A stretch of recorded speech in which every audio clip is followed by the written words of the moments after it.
Life's mysteries comes to an end where faith begins.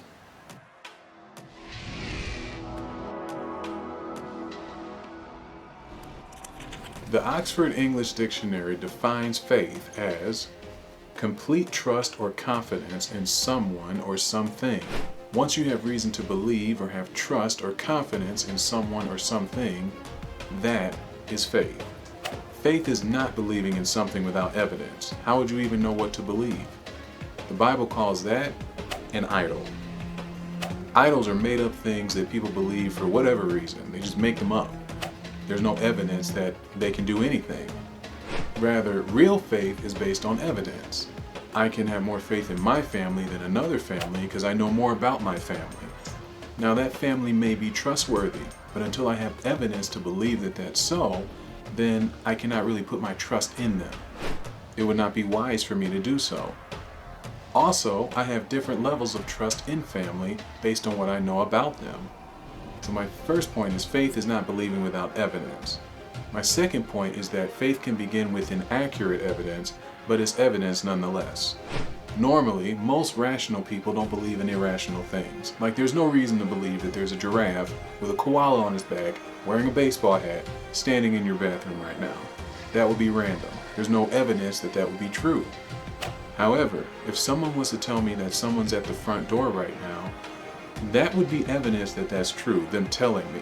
There would be further evidence if I heard them knocking or ringing the doorbell. So I have evidence that they may be there, but I don't have evidence of who it may be, unless I already was expecting someone.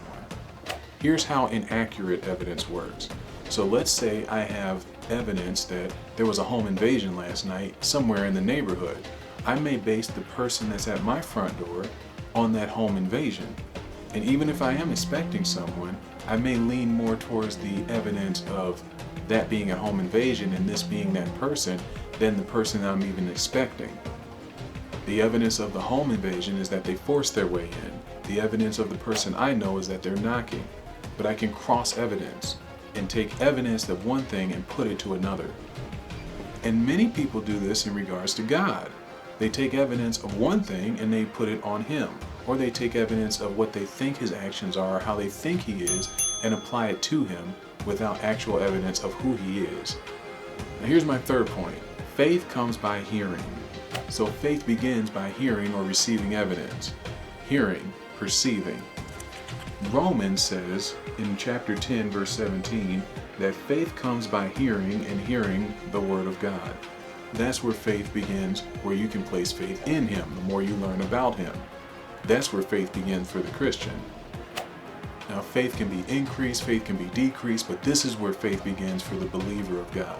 And we could spend 3 hours talking about this, but I only got 3 minutes. So my life application for you today is to take action, find out about God, get the evidence, find out if He's true or not, and then your faith journey begins.